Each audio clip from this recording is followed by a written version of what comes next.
በጣም ከማከብራቸው ሰዎች በኋላ መናገር እጅግ ከባድ ነው።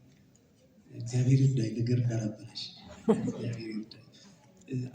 የተወሰኑ ታሪኮች ልንገራችሁ እና በዛ ጀምር ደስ ይለኛል። አንድ በጣም ታዋቂ የሆነ ወዳጅ አለ። የተማረ ሰው ነው። ኑሮ በጣም ጥሩ ነው። እንደኔው አንድ ፍላጎት ያለው ልጅ አለውና አንድ ቀን ተገናኝተን እዚህ ጎልፍ ክለብ የሚባል ሻይ ጠጣ ተባባል። ከዛ ብራሌ ለማኞች አይቼ ቀናሁ አለ። ለምን ስለው ልጆቹ ያወራሉ አለ። የማይናገር ልጅ መያዝ ማለት እንዴት ከባድ እንደሆነ እንድታውቁ ነው። እግዚአብሔር ልጄን እንዲፈውስልኝ በጣም ብዙ ጊዜ ጸልያለሁ። እግዚአብሔር ያድርገው አያድርገው የእሱ ስራ ነው። ነገር ግን ቢያንስ እንኳን አንድ ትንሽ ጸሎቴን ስማልኝ ብዬ ጠይቄ አውቃለሁ። ልጄ አንድ ቀን ይናገርልኝ እስኪ የሚሰማውን ስሜት ልወቀው ብዬ ጸልዬ አውቃለሁ። የሚሰማው ስሜት አሁን በዚህ ስለ ልዑል ጽፋለች። የእሱ ስሜት ምን እንደሆነ አይገባኝም ነው የምትለው። ምናልባት ከሚያስበው ነገር ከሚሆነው ነገር 1% ከገባን ትልቅ ነገር ነው ብዬ አስባለሁ። እንደዚህ ጸልያለሁ። እግዚአብሔር አንድ ቀን እንደው ልጄ እስኪ ያውራልኝና እንደዚህ ሆንከው ለምንድን ነበር እንደዚህ ያልከው ለምንድን ነው? ከዛ በኋላ ተመልሶ ወደዛው መሄድ ምንም አይደለም አይደለም፣ ግን እንደው ስሜቱን ባውቀው ብዬ አውቃለሁ። ሌላ አንዲት ሴት እንደምሳሌ ልንገራቸው። እዚህ መስቀል አደባባይ ጋር በእግሬ እራመዳለሁ እና ልጅ ይዛለች፣ አዝላለች። በጣም የሚያምር ቆንጆ የቀይ ልጅ ነው። እጁም በእግሩም ልፍስፍስ እንዳለ ያስታውቃል። ነሐጩ እዚህ ትከሻዋ ላይ ይዝረበረባል። እድሜው ምናልባት የእነሱ እድሜ ማወቅ ትንሽ ይከብዳል። ወደ 7-8 ዓመት ይሆናል። ሴትዮዋ ደቃቃ ነገር ነች፣ ቀጫጫ ነች እና እንደከበዳት ታስታውቃለች። ከዛ ያው ሸክማ ያለው ስለሚያውቀው እኔም ልጆች ተሸክሜ ብዙ ስለማውቅ እስኪ ትንሽ መንገድ ላግዝሽ አልኳትና በጣም ደንግጣ እንደዚህ ያለች። አይ ልርዳሽ ማለቴ ነው ስላት አሁንም ደነገጠች። ምነው አስደነገጠሽ? ልጅሽ እንኳን ወስድም አልኳት። ያለችኝ እንደዚህ ነው፣ ማንም ሰው እንደዚህ ብሎኝ አያውቅም አለች። እና ምንድነው ለካ ሰዎች እንደዚህ ሰው ሳይረዳቸው የተሸከሙት ነገር እጅግ በጣም ብዙ ነው። ልዑል በጣም እድለኛ ልጅ ነው። እሱ ባይናገርም እናቱ ተናግራለታለች። የቻለችውን ያህል ተሟግታለታለች። በጣም ጠንካራ ሴት ነች። መጀመሪያ የማናገሩ ልዑል ሲባል የሆነ የካርቱን ፊልሞች ነገር ነበር የመሰለኝ። ስለ ልዑል ቢተረኩ አልባልና አድቬንቸሮች ሳልሞ ግን በጣም ውስጥ ገብቼ ስሜቴን በጣም የኮረኮረው። ከጓደኛዬ ጋር እያወራን ነበር። አንዳንድ ጊዜ ለካ መግለጽ ማንችላቸው ብዙ ነገሮች አሉ ውስጣችን የሚተራመሱ መግለጽ። እሱን የገለጸችልን እና እንዳልሆነ ሰው አለ አይደለም። እኔም እያለቀስኩ ነው። ምናልባት ምን ያህል ሰውስ ይገባው ይሆን እያልኩ እያሰብኩኝ ነበር። እግዚአብሔር ይባርክሽ። መጽሐፍት ቤት ጠየቅኩኝ። ይሄ መጽሐፍ እየመጣ ነውና እስኪ ባካችሁ እንዲሸጥ እንደዚህ እናድርግ ምናምን። ሰው እኮ እንደዚህ የችግር መጽሐፍት ማንበብ አይወድም። አንድ ወዳጃችን አለ፣ ትምህርት ቤት አብረን ነበር ሕክምና ስናጠና። ችግረኛ ነው እና ይመጣል። እየመጣ እንደዚህ ሲል ይሄ ደግሞ ሁልጊዜ ችግር አለብን። ታዲያ ምን ያወራል ይሄ ሰውዬ? ሃሌሉያ የሚያስብል ነገር ከሌለው ስለ ችግሩ ከችግሩ እኮ አልወጣም። ነገር ግን ይህን ልጅ ምንረዳው ከዛ ምናወጣው ስለ ችግር ማውራቱን ያቆማል ማለት ነው። ይሄ መጽሐፍ ሁለተኛ መጽሐፏ ነው። ስለ ኦቲዝም ላይ የጻፈችው እና መጽሐፍት ቤት ስጠይቅ ሰው ስለ ችግር መስማት አይወድም። እግዚአብሔር ይባርክሽ። ባይሰማ ከችግሩ እስክትወጣ ድረስ እናወራለን። በዚህ አጋጣሚ ደግሞ ዶክተር ዮናስ በዚህ ነገር በጥልቅ የጻፈው መጽሐፍ ያላነበባችሁ ካላችሁ ብዙ ምሳሌ ስላሉበት ብታነቡ አበረታታችኋለሁ። አይኔን ተመልከተ እጅግ መጽሐፍ ነው። ይኸውም በኢትዮጵያ የሆኑ ነገር የሚናገር የአቶ ንሴን እዚህ ያለ የእሱ መጽሐፍ ነው። የዶክተር አዲያን መጽሐፍ እንዳነበው ይሄ ለተራው አንባቢ ብቻ አይደለም። ምናልባት ፕሮፌሰር እዚህ ስላሉ ብናስተምራቸው ብታስተምሯቸው ልጆች ከአንድ አቅጣጫ ብቻ ነው የሚያዩት። ይህንን የኦቲዝም ወይም ልዩ ፍላጎትን ከማህበረሰብ አንጻር ከቤተሰብ የእናት ሸክም ያለው የሚለውን ብዙዎች አንገነዘበው። እንዲሁ ችግሩን ብቻ ነጥለን ከማየት በማህበረሰብ ደረጃ በቤት ደረጃ ያለውን እንዲመለከቱ ይረዳልና በዚሁ አጋጣሚ ምናልባት ብቻ ቅድም እንደተነገረው ዩኒቨርሲቲ ሼልፎች ውስጥ ቢገቡ ስራው ሙሉ የሆነ ብዬ አስባለሁ። ይሄ ዩኒቨርሲቲ ገንዘብ በአቶ አይመስለኝም ቢያወጣና ቢቀመጡ ሙሉውን ስዕል ይሰጡታል። ልጁን ነጥሎ ብቻ ከማየት ስለ ኦቲዝም የሰማሁት የዛሬ 40 ዓመት ነው። አንድ የሕክምና መጽሐፍ ኔልሰን የሚባል አለ። እዛ መጽሐፍ ትልቅ መጽሐፍ ነው። እዛ መጽሐፍ ላይ አንድ ገጽ አይሞላም ኦቲዝም የሚባለው ችግር አልገባኝም። የምዕራባውያን ችግር ነው ስለሚባልም ዝም ብለን ነበር የምናልፈው። ፈተና ላይ ደግሞ አይመጣም። ልክ እንደ ልብ ህመም፣ እንደ ስኳር የበለጸጉት ሀገሮች ችግር እንደሚባለው እንደዚሁ የሚታለፍ ነገር ነበር።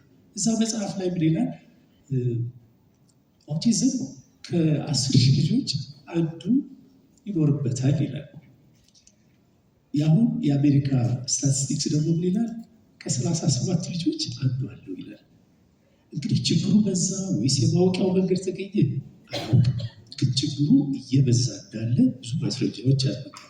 የዓለም ስታቲስቲክስ እንደሚያሳየው ደግሞ ከ100 ልጆች አንዱ አለው ይላል። እንግዲህ የዓለም ስታቲስቲክስ እኛን ይመለከታልና ኢትዮጵያ 130 ሚሊዮን ህዝብ አላት። ስለዚህ ቢያንስ 1,200,000 ህፃናት በኦቲዝም ስፔክትረም ውስጥ ይኖራሉ። ልድገመው ይሄንን ማለት ምን ያህል ከባድ ነገር እንደሆነ እንድናስብ። 1,200,000 ህፃናት ከኦቲዝም ጋር ይኖራሉ። ይሄ ችግር እንደ ችግር ታይቷል ወይ? አልተነገረለትም፣ አልተሰራበትም። እንደው አንድ ጊዜ ላስቸግራችሁና በዚህ ዙሪያ ለሚሰሩ በተለይ ትምህርት ቤት ለከፈቱ ወላጆች፣ እናቶች እና ልብ ላላቸው አንድ ብታጨበጭቡ ደስ ይላል።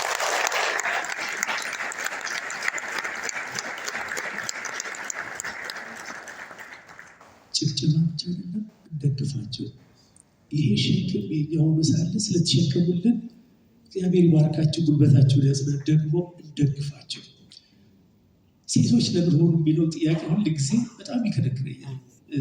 ነህሚያ በአጋጣሚ ነህሚያ ትምህርት ቤት ሲከፈት ከራሄል ጋር አብረን ነበር የሰራነው። ለሁለት ነበር የጀመርነው። ነህሚያ በጣም ብርቱ ሴት ነች። ወይዘሮ ዘሚልም በዚህ በጣም ላከብራቸው እንዳለ ብርቱ ምሳሌ ነው ሴት ናቸው።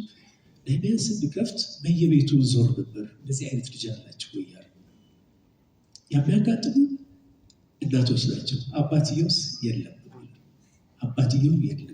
ይሄ ሊሰራበት የሚገባ ጉዳይ ነው። ይሄ ሁላችንም ሸክም ነው። ለአንድ ሴት እጅግ ከባድ ነው። አባት ጥሩ ሴት ደግሞ አንድ ሴት 3-4 ልጆች ይኖሯታል። ያየነው ግን በጣም ከባድ ነው። እኔ አሁን ኦቲዝም ያላቸውን ልጆች እዚህ መናገር አልችልም። እንደውም ከችግሩ ትንሿ ቅንጣት ነች እኔ ላይ ያረፈችው። እናት ሆና 3-4 ልጆች ኖሯት ኦቲዝም ጥላ ስር የሚኖር ልጇ አስራ ውሃ ልትቀዳ ብትሄድ፣ ልብስ ስልታጥብ ብትሄድ፣ ጉሊት ሄዳ ብትነግድ ወይም ጉሊት ሄዳ ከድንጋይ ጋር አስራው ብትነግድ እናት ማየት በጣም የተለመደ ነው። ስለዚህ በዚህ አጋጣሚ መልእክቴ ለአባቶችም ጭምር ነው። እንጋራቸው፣ ይህን ሸክም አብረን እንሸክመው። ለሴት እጅግ ከባድ ነገር ነው። እንዳልኳቸው እኔ ስለ ኦቲዝም ከባድ ችግር አደረሰብኝ ማለት አልችልም። ያወቅኩት በደንብ ከኦቲዝም ጋር የተዋወቅኩት የዛሬ 23 ዓመት አካባቢ ነው። ሴራሊዮን የሚባል ሀገር ለአንድ የአሜሪካ ድርጅት ስራ ነበር። እንደታወቀ ያው ግራ ተጋባን፣ ደነገጥን፣ አለቀስን። ምን የት እንደምናደርገው ልጃችን ሁላችን ግራ ተጋብተን ነበር። ባለቤቴ የአሳ ኤክስፐርት ነች። ስራውን ማቆም ግዴታ ነበረባት። የችግሩን ትልቅነት እንድታዩ ነው። እዚህ ሀገር ያሉ የአሳ ኤክስፐርቶች በጣም ጥቂት ናቸው። ከነሱ አንዷ ማዘዝ በዚህ ምክንያት ለሀገር ትልቅ ውድቀት ነው። እኔም ራሴን ላካብዳለን። እኔ ደግሞ የቀዶ ሕክምና ስፔሻሊስት ነኝ። ከቀዶ ሕክምና ደግሞ ይሄ ሚኒማል ኢንቬዚቭ ሰርጀሪ የሚባል ላፓሮስኮፒ ሰርጀሪ የሚባል የዛ ስፔሻሊስት ነኝ። እኔም ስራዬን አቁሜያለሁ። ያቆምኩበት ምክንያት እንደምታዩ የ66 ዓመት ወጣት ነኝ።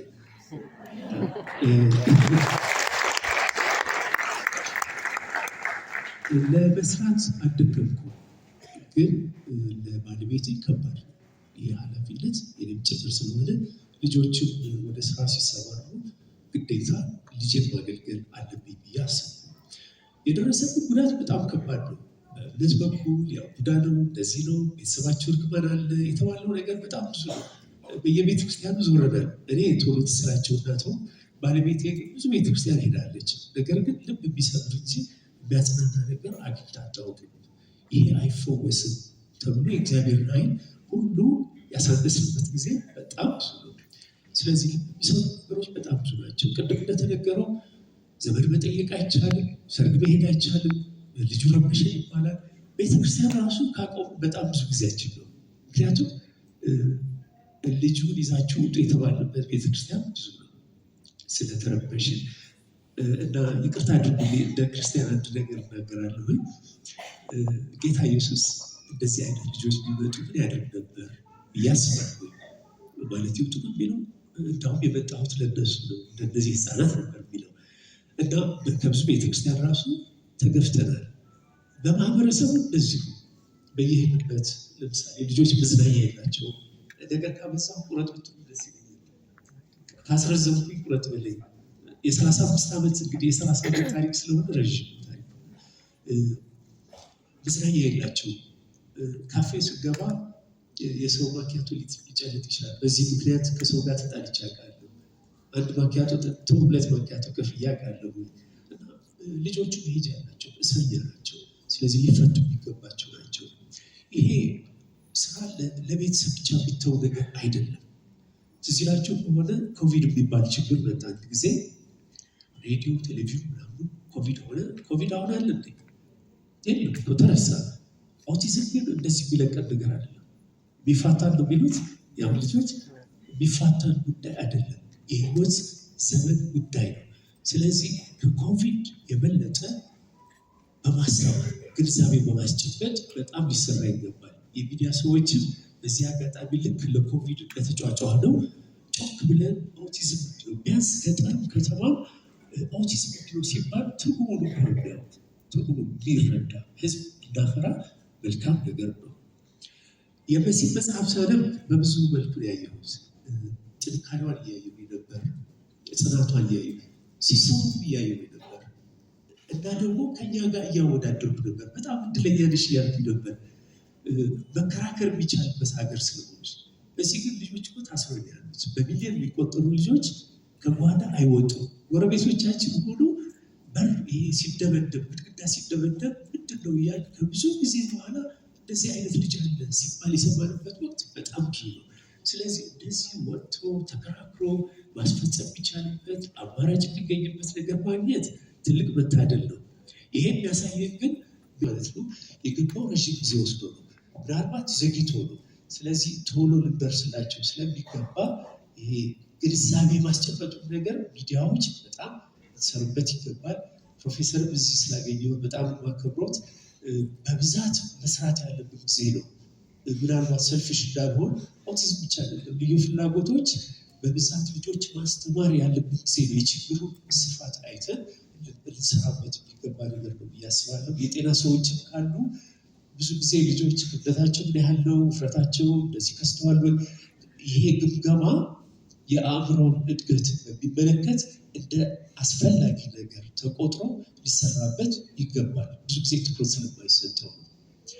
እንግዲህ የሀዘን ድባብ ይዛችሁ እንዳትሄዱ፣ ደስ ሊለን ይገባል። እንደዚህ ተሰብስበን አሁን ከንፈር ለመምጠጥ አይደለም፣ መፍትሄ እንፈልግ ነው እና ይቻላል አይነት መንፈስ ይዘን መሄድ አለብን። ለእነዚህ ልጆች ጥብቅና እንቁም። የሚናገር የለም። የሰብአዊ መብቶች፣ የሴቶች ጉዳይ፣ የምናምን መብት ይባላል። እነዚህ ልጆች ግን ለመብታቸው መከራከር የማይችሉ ስለሆኑ ዛሬ ቃል ገብተን እንሄዳለን። ለእነዚህ ልጆች በቻልነው አቅም ተከራካሪ እንሆንላቸው። እግዚአብሔርም የሚወደው ነገር ነው፣ ለህሊናም እጅግ መልካም የሆነ ነገር ነው። አንድ የመጨረሻ ነገር ልናገር። አሁን አገልግሎቴም ስራዬም ልጄ ነው። ብዙ ሰዎች ለምን ስራህን አቆም ሲሉኝ ትልቅ ስራ አግኝቼ ነው እላቸዋለሁ። ብሩክ ይባላል ልጅ፣ አሁን 26 ዓመቱ በጣም ወጣት እና እሱን አገለግላለሁ። ብሩክ የፍቅር ልጅ ነው፣ የፍቅር ልጅ ነው። ፍቅርን በእርሱ ተማር ብላችሁ ፍቅርን በክርስቶስ ተማር ይባላል አይደል? እውነት ነው። እኔ ደግሞ ላቦራቶሪ የፍቅር ብሩክ ነው። ፍጹም ንጹህ የሆነ ፍቅር ነው ያለው። ይሄን አደረግልኝ የለም መጥቶ ሲጠመጥም በቃ ከመውደድ ከልብ መውደድ የተነሳ ነው። ዩኒቨርሲቲ ተምሬያለሁ። ትልቁ አስተማሪ ግን ብሩክ ነው። የእግዚአብሔርን ፍቅር ያስተማሪ ብሩክ ነው። ሁሌ ምን ይላል?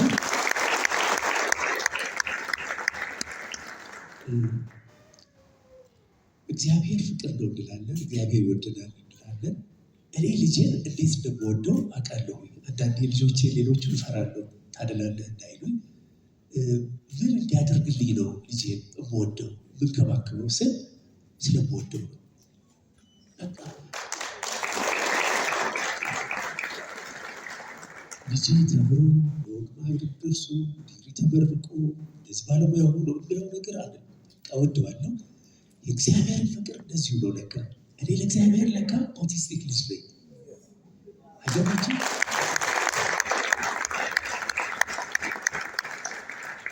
እግዚአብሔር እንድናደርግ የሚወደውን ነገር አናደርግም። እንድንናገር የምንፈልገውን ነገር አንናገርም። ማደግ እንደሚገባን በእርሱ ፊት አላደግንም። ግን እግዚአብሔር ከዚህ ሁሉ ጥፋታችን፣ ችግራችን፣ ወደኋላ መቅረታችን አይጥልም፣ ይወደናል። እና የእግዚአብሔር ፍቅር መማሪያ ናቸው። አንድ ቀን ዶክተር ወዳጄ ይህን ሲናገር ሰምቻለሁ።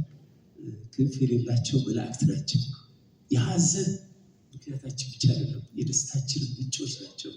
እግዚአብሔር የሚከብርበት ነገር ለመስራት እግዚአብሔር ደስ ለማሰኘት ድምፅ ለሌላቸው ድምፅ ለመሆን ሁላችን ልትጋላችሁ እወዳለሁ። እግዚአብሔር ይባርካችሁ።